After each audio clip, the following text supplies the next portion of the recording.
Muy buenos días, mis amados hermanos, Dios les bendiga. Sean todos bienvenidos a nuestro estudio, continuando nuestro recorrido a través de este precioso salmo, el Salmo 119. Hoy llegamos a la 11ª estrofa, la estrofa de Kaf. Es una estrofa que nos habla acerca de la paciencia y la confianza en Dios.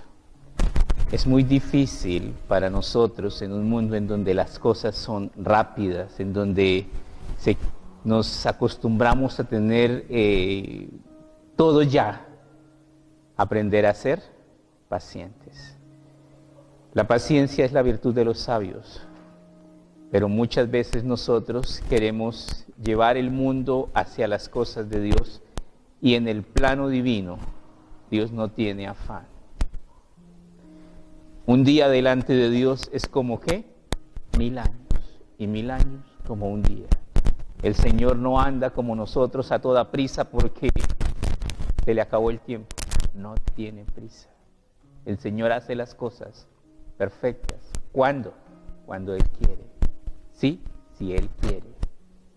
Y nosotros tenemos que entender que nosotros somos los siervos de Dios y muchas veces esa posición se nos olvida y le exigimos a Dios y le ponemos límites de tiempo y queremos que Dios actúe. ¿Cuándo? Inmediatamente, ya. No es así. Y todo esto nos va a enseñar este fragmento de este precioso salmo. Así que vamos a orar. Maravilloso Padre, te damos gracias por tu preciosa palabra. Te pedimos, amado Señor, llénanos de tu Espíritu Santo.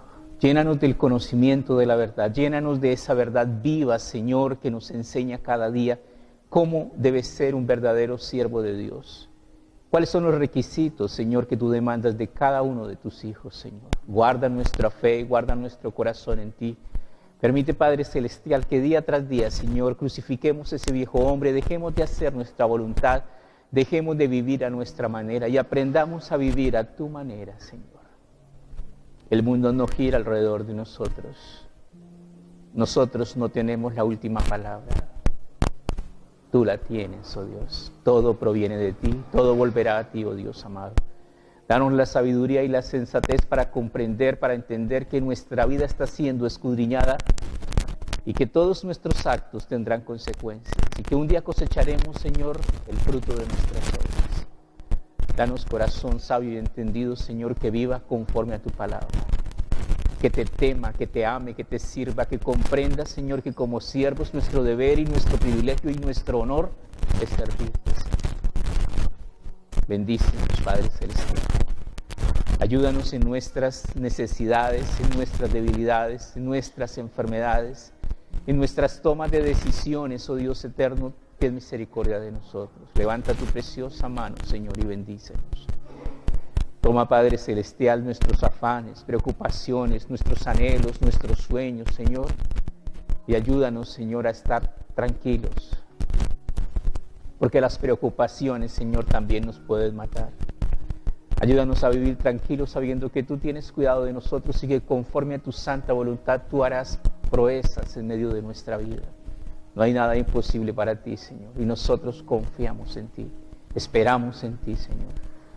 Miraremos, Señor, tu amor y tu bondad, Señor, convertida en realidad, porque tú nos amas, Padre Santo. Gracias te damos, nuestro amado Señor. Guárdanos del mal, en tus manos, Señor, colocamos nuestra vida y pedimos tu bendición, tu gracia y tu misericordia en el nombre de Cristo Jesús, nuestro amado Salvador. Amén. Sean todos bienvenidos, mis amados hermanos. Podemos sentarnos.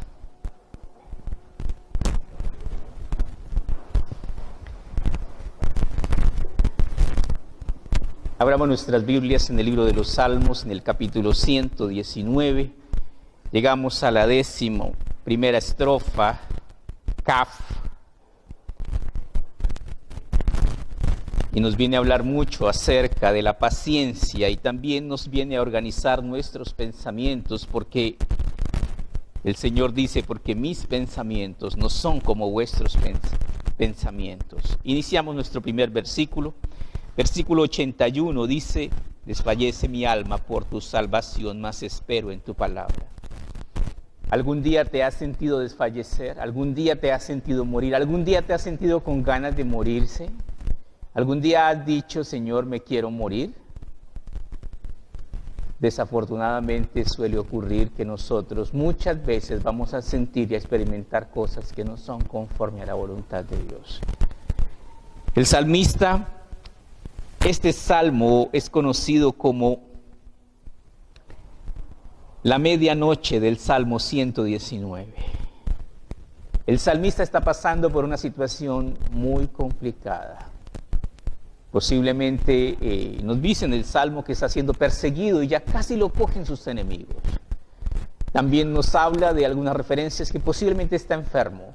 O sea, posiblemente, como dice la gente, los males nunca vienen solos, viene uno detrás de otro.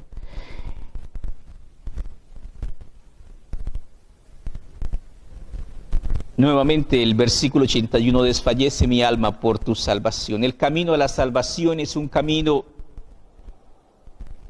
tortuoso, es un camino difícil. A través de muchas pruebas, dificultades, heredaremos un reino que está preparado para todos los que amamos a Dios y guardamos sus mandamientos. A veces tenemos algunos conceptos un poquito equivocados. El primero de ellos vamos a procurar ordenarlo hoy. ¿Cuál es el mayor tesoro de nuestra vida? La vida. No es la vida el mayor tesoro.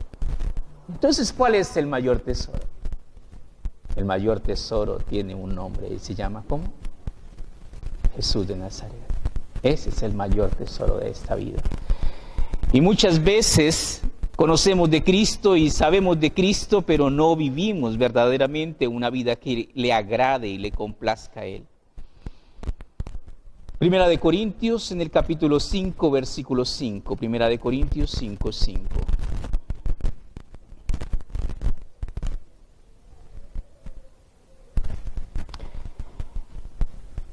En Primera de Corintios, en el capítulo 5, en el versículo 5, el apóstol Pablo viene a hablar acerca de un caso de inmoralidad juzgado. Y dice algo terrible.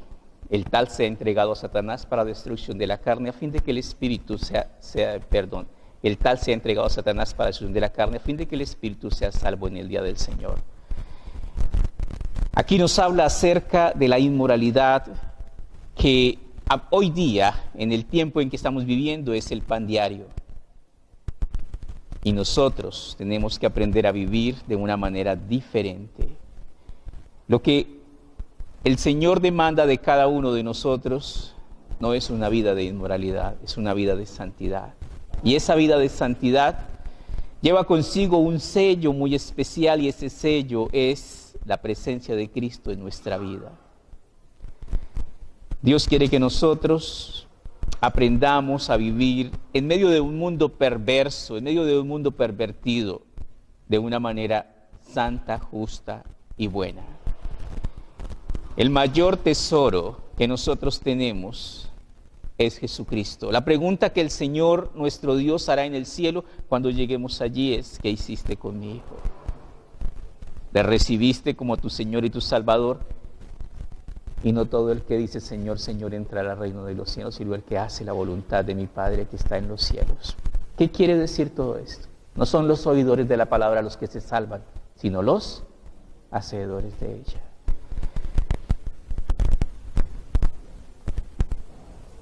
Primera de Juan capítulo 5, versículo 11. En Primera de Juan 5, 11 vamos a leer un texto también muy curioso. Primera de Juan 5, 11. Dice lo siguiente, Primera de Juan 5, 11, y este es el testimonio, que Dios nos ha dado vida eterna, y esta vida está en su Hijo. ¿Qué es lo que debemos entender? Aquí no lo va a explicar. El que tiene al Hijo, tiene la vida. El que no tiene al Hijo de Dios, no tiene la vida. Aquí viene el gran tesoro de esta vida. ¿Cuál es? Jesús. ¿Quieres tener vida eterna? Salvación. Tienes que tener ¿a quién? A Jesucristo en tu corazón. Si mi vida no retiene verdaderamente una fe fiel, firme y fuerte, no me salvará. Yo tengo que crecer en la gracia y en el conocimiento de Dios. Yo tengo que crecer y madurar en fe. Y ese madurar en fe me debe llevar a llegar a una solidez espiritual.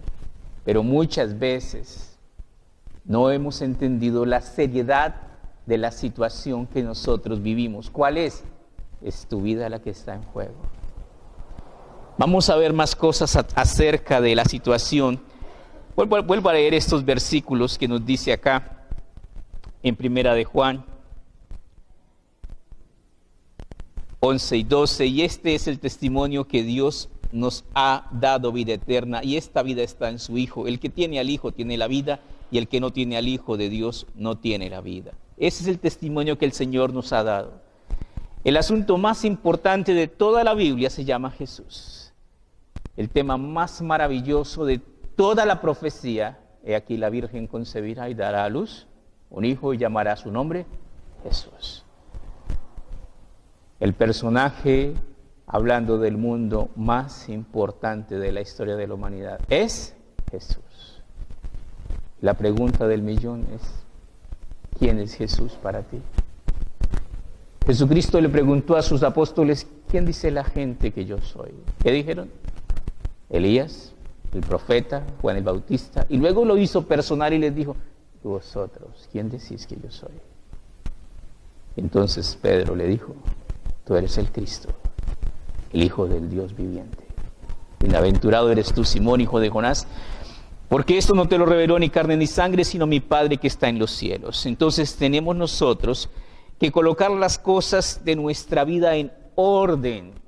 Si el mayor tesoro de mi vida es Jesús, el mayor anhelo de un siervo es servir. ¿Servir a quién? A Jesucristo. Y ese es nuestro deber. Y toda la palabra de Dios, toda la Biblia te enseña la manera adecuada de que tú y yo aprendamos a ser útiles en las manos de Dios. Ahora, el servir a Dios traerá consecuencias. Evangelio según San Juan, capítulo 15, versículo 18. Evangelio según San Juan, capítulo 15, versículo 18.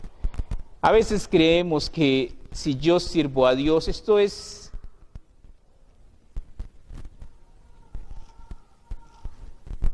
consistente con que el Señor me va a bendecir y me va a ir súper bien y mi vida va a ser una vida gloriosa y dichosa. No siempre será así. Ese es el anhelo. El anhelo de Dios es que nos vaya bien. El anhelo de Dios es bendecirnos, pero no siempre será así. Evangelio según San Juan, capítulo 15, versículo 18 dice: si el mundo os aborrece, sabed que a mí me aborreció antes que a vosotros. El mundo de nuestra época festeja a manos llenas estos días de fiesta. Cantidad de agasajos, cantidad de jolgorio y cosas que se hacen en estos días. Si el mundo os aborrece, sabed que a mí me aborreció antes que a vosotros. Si fueres del mundo, el mundo amaría lo suyo, pero porque no sois del mundo. Antes yo os elegí del mundo, por eso el mundo os aborrece. ¿Qué nos dijo Jesús? El mundo nos aborrecerá. El cristiano amargado, el cristiano aburrido, el cristiano que no fuma, que no toma, que no es chévere, que es un hombre conforme a la voluntad de Dios. Es lo más importante que nosotros. El buen nombre que es invocado sobre cada uno de nosotros debe ser glorificado. Y tenemos que aprender a vivir una vida que realmente lleve gloria y honra al nombre de Dios. Acordaos de la palabra que os he dicho: el siervo no es mayor que su Señor. Si a mí me han perseguido, también a vosotros os perseguirán. Si han guardado mi palabra, también guardarán la vuestra. Qué maravilloso es esto. Y nos habla acerca del deber que tenemos como siervos de Dios y como cristianos de predicar la palabra de Dios, de ser testimonio a otras personas. ¿Sabe en qué fecha los cristianos pierden mucha credibilidad? En estas fechas. ¿Por qué?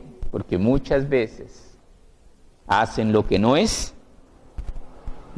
debido. El mundo nos aborrece, No es nada extraño, el Señor nos lo advirtió y tenemos que aprender que no debemos aborrecer al mundo. Estamos en el mundo, pero no somos del mundo, pero nuestro trabajo está en este mundo, porque somos ganadores de almas.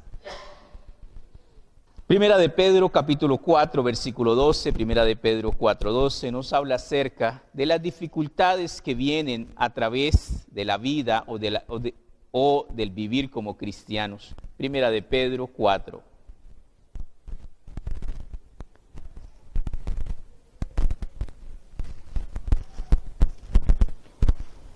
Primera de Pedro, capítulo 4, versículo 12, dice lo siguiente: amados, no os sorprendáis del fuego de prueba que os ha sobrevenido, como si alguna cosa extraña os aconteciese, sino gozaos, por cuanto sois participantes de los padecimientos de Cristo, para que también en la revelación de su gloria os gocéis con gran alegría. ¿Qué quiere decir esto?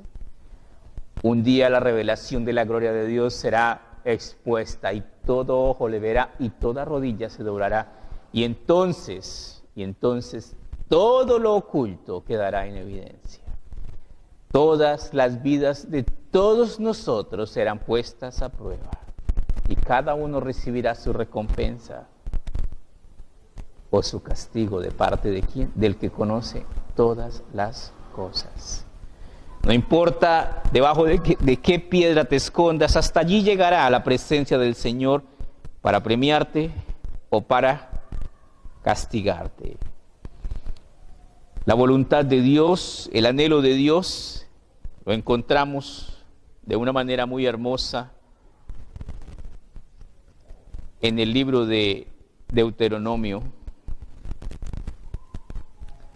Uno de los anhelos de Dios en Deuteronomio 5:29, dice el Señor en Deuteronomio 5:29, ¿quién diera que tuviesen tal corazón, que me temiesen y guardasen todos los días mis mandamientos, para que a ellos y a sus hijos les fuese bien para siempre? ¿Cuál es el anhelo de Dios? ¿Quién diera que mi hijo no fuese testarudo, terco, obstinado y desobediente?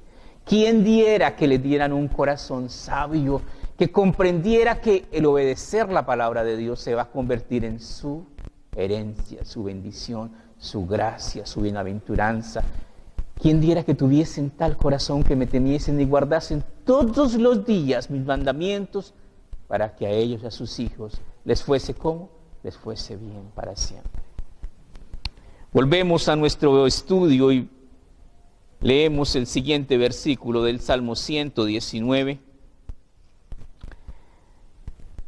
Desfallece mi alma por tu salvación, mas espero en tu palabra. La segunda parte de este verso 81 es la parte más complicada. ¿Cuál es la parte más complicada en la vida? ¿Aprender a qué? A esperar. Dios es un Dios que no se anda con afanes. Dios es un Dios que hace las cosas a su debido tiempo. Él hace todo perfecto. Mas espero en tu palabra. El aprender a esperar es una virtud muy necesaria para todos nosotros como cristianos. Evangelio según San Lucas, capítulo 21, versículo 19. Lucas 21, 19. En Lucas 21, 19 leemos lo siguiente. Lucas 21, 19. Dice así: con vuestra paciencia ganaréis vuestras almas. ¿Qué dice? Con vuestra paciencia ganaréis vuestras almas. Entonces, ¿qué es lo que está diciendo? Tengo que aprender a ¿qué? A ser paciente. Tengo que aprender a esperar en el Señor, esperar en su palabra eterna. Es estar fundado sobre piedra. La palabra de Dios es sólida, es consistente. La palabra de Dios, toda ella, son promesas que el Señor cumplirá cabalmente. Desfallece mi alma por tu salvación, mas espero en tu palabra. Es importante que nosotros como cristianos tengamos un derrotero, tengamos una hoja de ruta, y esa debe ser la palabra de Dios. Versículo 2. Desfallecen mis ojos por tu palabra. Muchas veces somos cristianos de oración, de ayunos, de palabra, pero podemos ser cristianos de oración, de ayuno y de palabra y estar equivocados en nuestros conceptos personales. Sí. Ya viene los versículos que nos van a dar como el núcleo, el corazón de esta porción. Dice: desfallecen mis ojos por tu palabra, diciendo, ¿cuándo me consolarás? ¿Cuántas veces nosotros estamos en la expectativa y en la espera, Señor? Esta mala racha ya va a pasar y ahorita viene, ¿qué? Lluvia de bendiciones, prosperidad y abundancia. Y ahorita viene todo lo bueno, y muchas veces no es así. En el mundo tendréis aflicción, pero confiad, yo he vencido al mundo. Y necesito tener fe para continuar, así no vengan. ¿Se acuerdan de la oración de Habacuc? ¿Qué dijo Habacuc? Aunque la higuera no florezca, aunque falte el producto del olivo, aunque no haya vacas en los corrales, y las ovejas no den mantenimiento. ¿Qué dice? Con todo, yo me gozaré en Jehová y me alegraré en el Dios de mi salvación. Mi servicio a Dios debe ser incondicional. Mi vida como cristiano debe ser incondicional. Seguimos leyendo: desfallecen mis ojos por tu palabra, diciendo, ¿cuándo me consolarás? Es un error que frecuentemente cometemos, de colocarle límites de tiempo. ¿A quién? A Dios. Señor, ya esperé 8 días, Señor. 8 días. ¿Cuándo actuará el Señor? Señor, imagínate que Moisés tuvo ese vivo deseo en su corazón de ayudar a su pueblo y encontró que un egipcio maltrataba a un hebreo. ¿Y qué hizo? Y agarró con su celo y mató al egipcio y lo enterró en el desierto. Y después vio a 2 hebreos peleando y le dicen, no peleen, ustedes son hermanos. No. ¿Y qué? Y le dice el otro, ¿qué? ¿Piensa matarme como mató al egipcio? ¿Qué pasó? Se dio cuenta que ya todos sabían que la única situación, o que lo único que podía hacer era huir, porque una sola sentencia había para quien mataba a un egipcio: debía morir. Y huyó. Y huyó, y por allá en Madián encontró donde caer, y por allá se quedó. Bien, y entonces encontró a Jetro, se casó con una de sus hijas, y Séfora. Y se quedó un tiempito archivado por Dios porque no estaba listo para ser usado por Dios. ¿Cuánto tiempo? 40 añitos nomás. ¿Cuánto tiempo lo puso Dios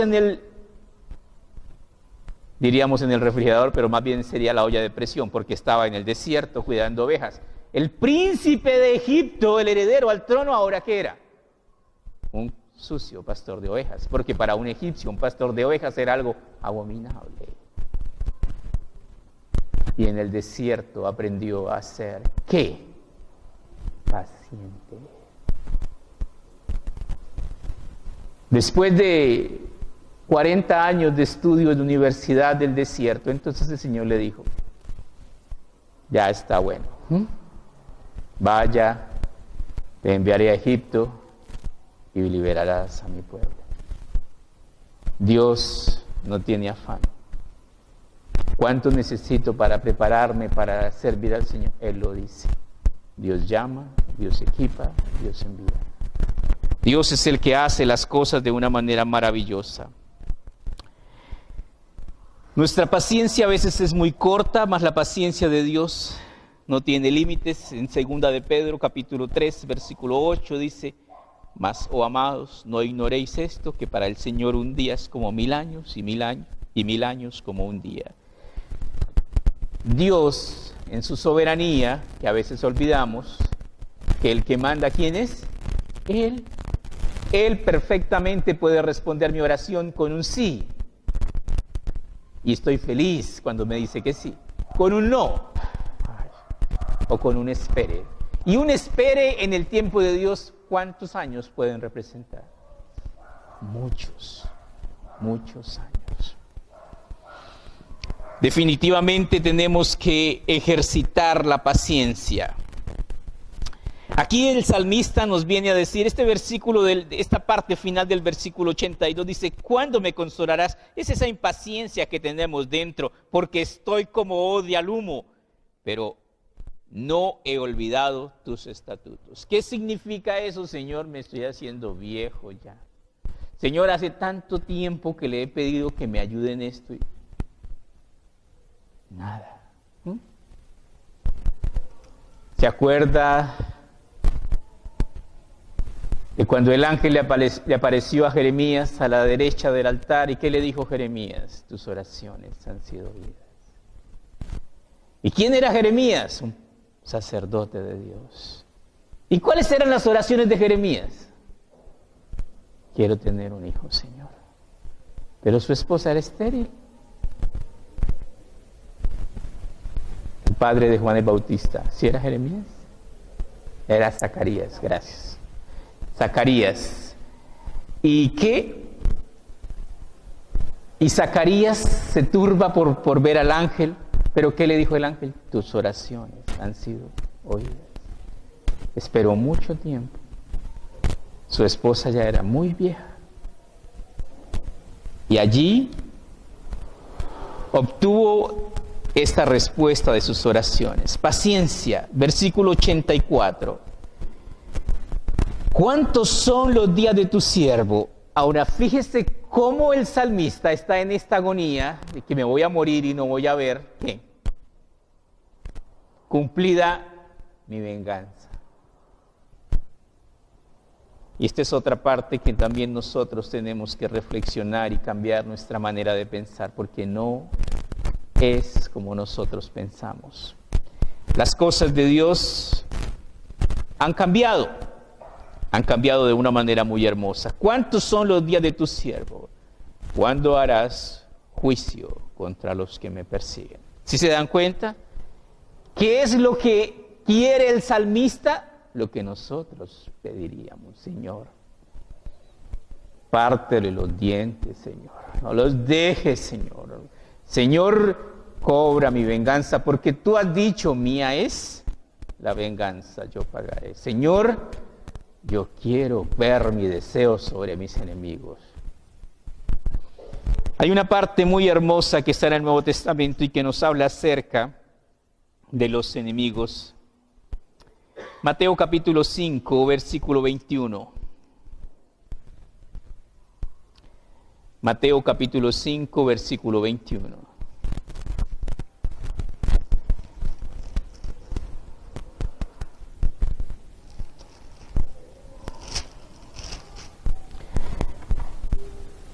Dice Mateo 5, 21, oíste que fue dicho a los antiguos, no matarás. Y cualquiera que matare será culpable de juicio. Pero yo os digo que cualquiera que se enoje contra su hermano será culpable de juicio. Y cualquiera que diga necio a su hermano será culpable ante el concilio. Y cualquiera que le diga fatuo quedará expuesto al infierno de fuego. ¿Qué es esto? Yo debo cuidar mi forma de hablar con mis hermanos. En otras palabras, yo debo aprender a respetar. ¿A quién?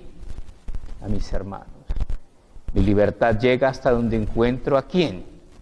A la libertad de mi hermano. Y yo debo ser sensible al sensible corazón de ellos. Mira lo que sigue. Por tanto, si traes tu ofrenda al altar, y allí te acuerdas que tu hermano tiene algo contra ti, rencillas, resentimientos, amarguras, deudas viejas, viejos rencores, todo eso te destruye. Por tanto, si tú traes tu ofrenda al altar y allí te acuerdas que tu hermano tiene algo contra ti, deja allí tu ofrenda delante del altar y anda y reconcíliate primero con tu hermano, entonces ven y presenta tu ofrenda. ¿Qué es esto? Es la voluntad de Dios. ¿Qué? Que nosotros no nos venguemos, que nosotros no seamos, ¿qué? Malos, sino que aprendamos a perdonar a los demás. Qué difícil es perdonar a los demás. ¿Cuántas veces cargamos resentimientos y amarguras? Años le celebramos los cumpleaños. Es que hace 20 años me la hizo. Por favor, solo tú te amargas, solo tú destilarás poco a poco ese veneno y esa hiel en tu corazón. Vivirás una vida amarga y despreciable. ¿Por qué? Porque has decidido no perdonar. Y hay consecuencias ante esta falta de perdón. Pero seguimos leyendo acá, dice, deja allí tu ofrenda. Versículo 25, ponte de acuerdo con tu adversario pronto, entre tanto que estás con él en el camino. No sea que el adversario te entregue al juez y el juez al alguacil y seas echado en la cárcel, de cierto que no saldrás de allí hasta que pagues el último cuadrante. ¿Qué quiere decir esto? Si no lo hemos entendido, vamos a Mateo 6, aquí adelantito, Mateo 6, y nos viene a hablar acerca de la oración más conocida del Padre Nuestro, pero no la vamos a leer hoy. Versículo 14 dice, porque si perdonáis a los hombres sus ofensas, os perdonará también a vosotros vuestro Padre Celestial. Si yo perdono, Dios también me perdona. Pero si yo no perdono, es que a mí el que me la hace, me la paga. Así no dice la palabra de Dios. Dice, mas si no perdonáis a los hombres sus ofensas, ¿qué dice? Tampoco vuestro Padre os perdonará vuestras ofensas. Cristianos con resentimientos de años. Cristianos que tienen resentimientos a papá, mamá, hermanos, a compadres, amigos. ¿Eso es correcto, mis amados hermanos? No. ¿Qué es correcto? En el libro de Romanos dice, no debáis a nadie nada. ¿Sino qué? Sino el amaros los unos a los otros. ¿Qué estamos leyendo? Perdonad para que seamos perdonados. Si yo no perdono, tampoco Dios me va a perdonar a mí. Es cuestión de mi propia salvación. Perdona para que seas perdonado. Pero si no perdonas, y si en tu necedad, soberbia y egoísmo dices, si no lo perdono, pues Dios te tratará de la misma manera y te dirá a ti también, pues yo tampoco te perdono. Dicen que soldado advertido no muere en guerra, pero ese dicho no es muy cierto. Hay muchos soldados en la batalla de la fe, conocedores de la palabra de Dios, conocedores de los versos bíblicos, y desafían temerariamente la palabra de Dios. Y sí, mueren. Las advertencias están para que tomemos medidas, para que aprendamos a buscar la solución a estos problemas. Versículo 85 dice, los soberbios me han cavado hoyos, mas no proceden según tu ley. Versículo 85 del Salmo 119, los soberbios, los enemigos del salmista le han hecho trampas por todas partes. El mundo aborrece al cristiano. El mundo no halla cómo hacernos quedar mal. Se acerca al vecino y le dice, vecinito, mire, tómese una amarguita para la sed, mira, qué calor, bien frita, una nomás, es que su pastor no lo deja. Y a veces, bueno, y se la toma, foto para el Face, se la pone, miren el evangélico. Los soberbios me han cavado hoyos, mas no proceden según tu ley. Los soberbios, los enemigos de Dios, aborrecen a los hijos de Dios y siempre están buscando la caída de un verdadero siervo de Dios. Proverbios capítulo 5, versículo 21, aquí adelantito de Salmos, Proverbios 5, 21, leemos lo siguiente, Proverbios 5, 21. Porque los caminos del hombre están ante los ojos de Jehová, y él considera todas sus veredas. Prenderán al impío sus propias iniquidades, y retenido será con las cuerdas de su pecado. Él morirá por falta de corrección, y errará por lo inmenso de su locura. Hay muchas personas que no entienden qué es vivir la vida de una manera sabia. No hay mayor adorno en esta vida que una limpia conciencia. Que lleguemos a la vejez y miremos nuestros años y digamos, he vivido unos buenos años. No me avergüenzo de lo que hice porque viví una vida recta delante de Dios. Seguimos en nuestro estudio, dice entonces, todos tus mandamientos son verdad, sin causa me persiguen, ayúdame.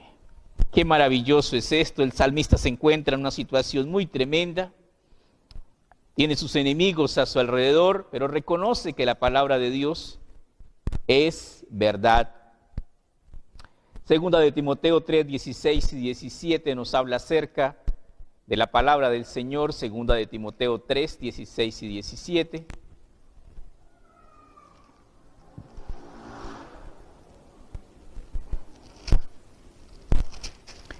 Dice segunda de Timoteo 3, 16, toda la escritura es inspirada por Dios y útil para enseñar, para redarguir, para corregir, para instruir en justicia, a fin de que el hombre de Dios sea perfecto, enteramente preparado para toda buena obra. ¿Qué es esto? Toda la palabra de Dios es aliento ¿de quién? Es aliento de Dios. Y tenemos que aprender a dirigir nuestras vidas a través del conocimiento y de las enseñanzas y de los mandamientos que tiene la palabra para nosotros. Volvemos a nuestro Salmo 119.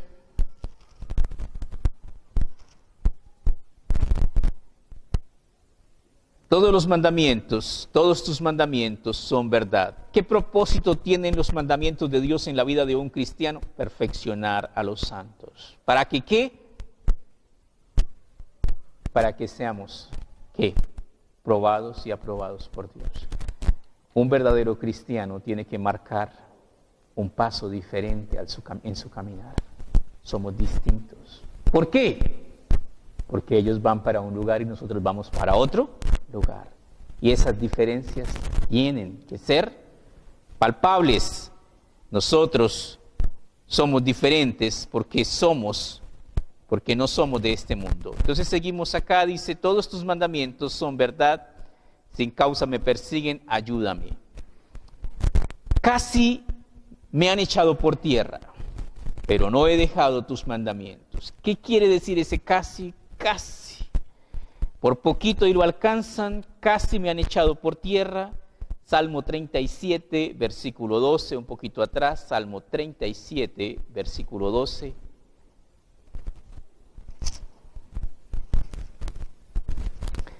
Dice el Salmo 37, versículo 12.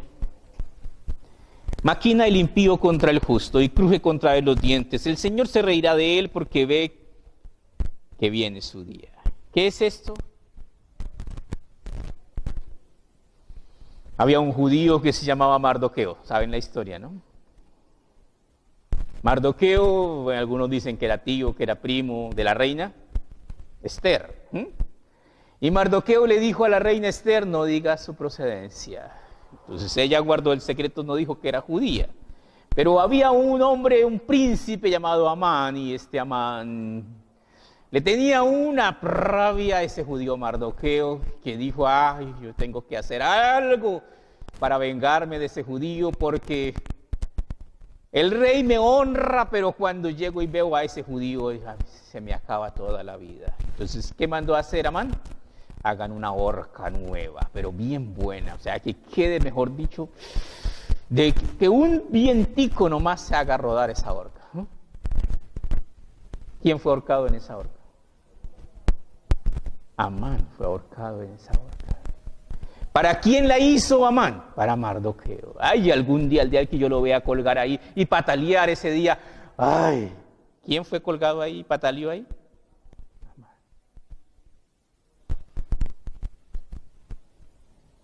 Hay un dicho popular que dice, por ahí una cosa piensa el burro y otra el que lo está enjalmando. Maquina el impío contra el justo y cruje contra él sus dientes, el Señor se reirá de él porque ve que viene su día.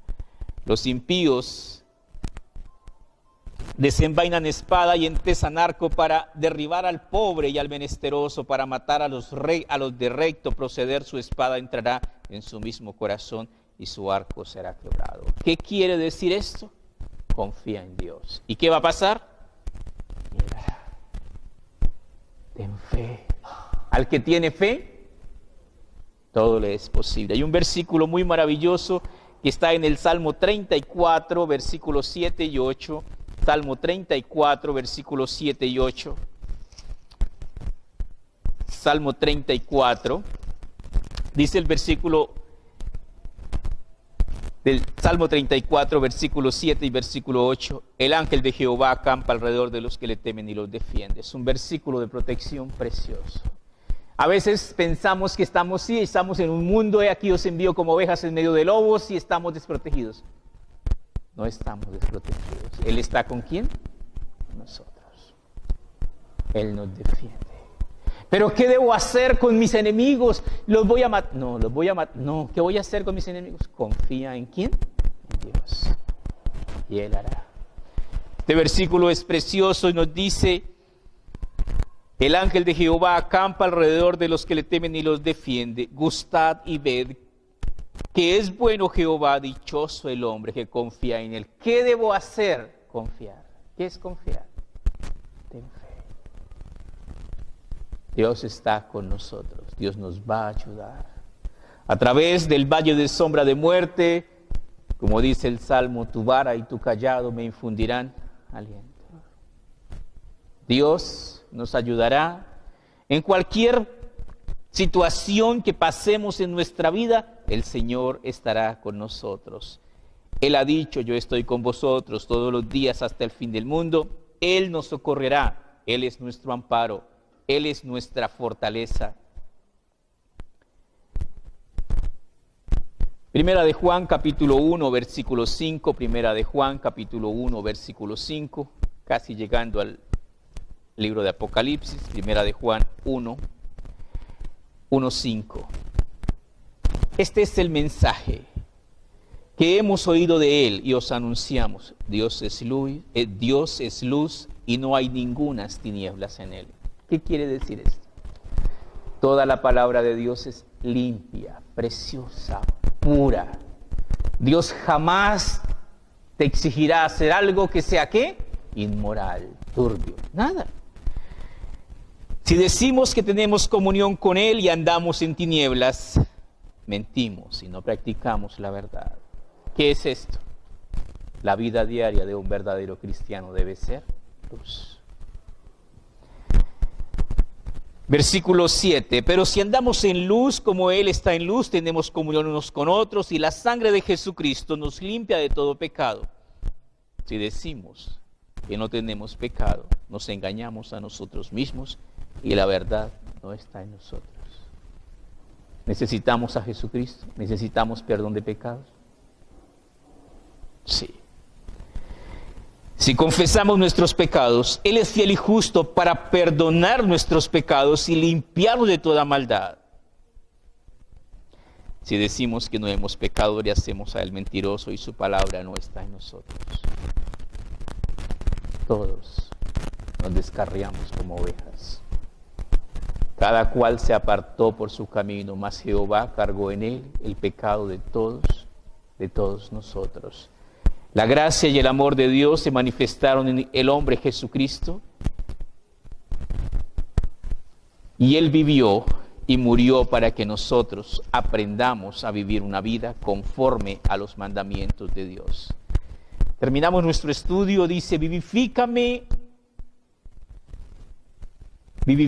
conforme a tu misericordia, y guardaré los testimonios de tu boca. Vivifícame conforme a tu misericordia. Qué versículo tan bonito. La misericordia de Dios es muy grande. Terminamos nuestro estudio en Santiago capítulo 2, versículo 13. Santiago 2, 13. En Santiago 2, versículo 13, dice un versículo hermoso y terrible. Dice así: porque juicio sin misericordia se hará con aquel que no hiciere misericordia. y la misericordia triunfa sobre el juicio. ¿Qué quiere decir esto? Únalo con, porque si no perdonáis a los hombres sus ofensas, tampoco os perdonará vuestro Padre Celestial vuestras ofensas. ¿Qué quiere decir eso? Que si yo no perdono, tampoco seré perdonado. Que si yo no aprendo a tener misericordia, tampoco se tendrá misericordia conmigo. Dios es un Dios de amor, Dios es un Dios de bondad. Todos nosotros, sin excepción, somos malos.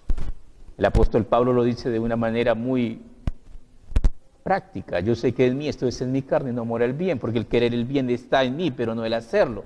Todos somos malos, todos fallamos. Si nosotros sabemos que todos somos malos y que todos fallamos, ¿no cree que sería justo que todos deberíamos perdonarnos? Sí. Perdonad para que seáis perdonados. No juzguéis para que no seáis juzgados. Vamos a orar. Maravilloso Padre, te damos gracias por tu palabra preciosa, toda ella llena de mandamientos de vida, Señor. En tus manos, Señor, queremos descansar. Tú has dicho, mía es la venganza, yo pagaré, y nosotros tenemos que aprender a entregarle a Dios todo. Ayúdanos, Señor, a vivir en este siglo malo de una forma justa, piadosa, de una forma agradable a ti, oh Dios amado. Llena nuestro corazón, llena nuestra vida con tu divina presencia. Permite, Padre Celestial, que cada día, esculpidos, Señor, por las manos del Maestro, Señor, podamos aprender a ser misericordiosos, podamos entender, amado Dios, que estamos en un cuerpo lleno de debilidades, Señor. Guárdanos y bendícenos, Padre Celestial. Ya prácticamente iniciamos un nuevo año. Permite, Padre Celestial, que no lo empecemos, Señor, con las mismas cargas de amargura que hemos cargado tanto tiempo. Permite, amado Dios, que podamos venir al torrente de tu gracia, Señor, y deshacernos de nuestras cargas, Señor. En tiempo aceptable te he oído, en día de salvación te he socorrido. He aquí hoy el tiempo aceptable, he aquí hoy el día de tu salvación. Busca al Señor con todo tu corazón. Encuentra el mayor tesoro que en esta vida puedas encontrar, a Jesucristo. Encuentra al Rey de Reyes, al Señor de Señores, pero de nada sirve encontrarlos si no les sirves, porque el siervo inútil será echado afuera. Allí será el lloro y el crujir de dientes. Encuentra tu sitio en la casa de Dios. Pedimos tu bendición, Padre Celestial. Oramos pidiéndote misericordia sobre cada uno de nosotros. Perdona nuestros pecados. Limpia nuestro corazón, cambia nuestra mente y permite, amado Dios, que aprendamos a tener paz. Esa paz que viene, Señor, al poner en práctica tu palabra. Ayúdanos, Señor, a deshacernos, Señor, de todas esas amarguras, de todas esas cargas de resentimiento, de rencor, Señor, de odio. Entregamos en tus manos todo esto, nuestro amado Dios. Bendícenos, Padre Celestial. Tú eres Dios de misericordias, tú eres Dios, Señor, que perdonas, y nosotros, tus siervos, enséñanos a ser como tú. Gracias te damos, amado Señor, en el nombre glorioso de Cristo Jesús, nuestro amado Salvador. Bendecimos a nuestros hermanos, bendecimos también, Señor, las ofrendas voluntarias que presentamos ante ti, Padre Celestial, porque el buen árbol produce buenos frutos, y hacer tu voluntad es el deber de cada uno de nosotros. Pedimos, amado Señor, que nos llenes, Señor, cada día, Señor, de tus bendiciones, que tus promesas, que tu palabra, Señor, sean nuestro deleite diario, que podamos, Señor, ser conscientes de tu presencia, Señor, alrededor de nosotros. Tu palabra es verdad y realmente tú has dicho y se cumplirá. El ángel de Jehová acampa alrededor de los que le temen y los defiende. Gracias, Señor. Gracias por tu protección, por tu provisión, por tu cuidado sobre nuestra vida, Padre Celestial. Gracias porque teniéndote a ti lo tenemos todo, Padre nuestro. En el nombre glorioso de Cristo Jesús, nuestro amado Salvador. Amén.